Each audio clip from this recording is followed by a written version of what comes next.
Hey guys, chapter 4, there is no fiction. I got a lot of requests from subscribers and many viewers to go ahead and read this chapter for you, and I really enjoyed it. It goes into the night to remember the Walter Lord, and it actually lays out some detail in this testimonial about the Titan or the futility that sank, and how the book was written 14 years before the actual ship was sunk, the Titanic.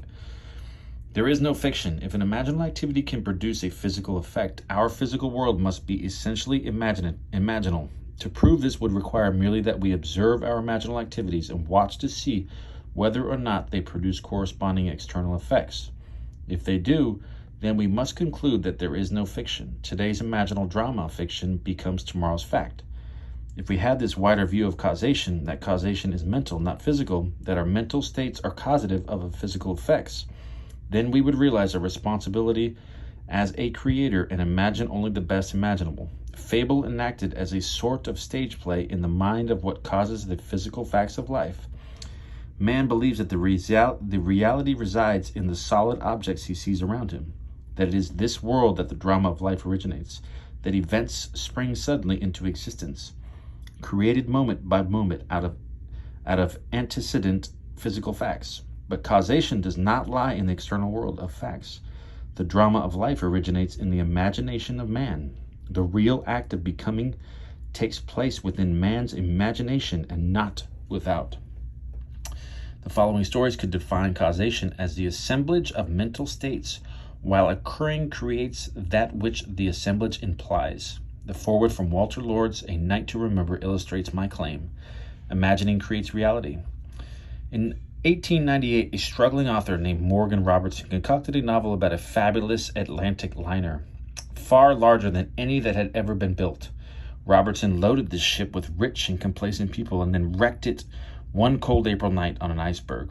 This somehow showed the futility of everything, and in fact the book was called Futility when it appeared that year, published by the firm of M.F. Mansfield. 14 years later, a British shipping company named the White Star Line built a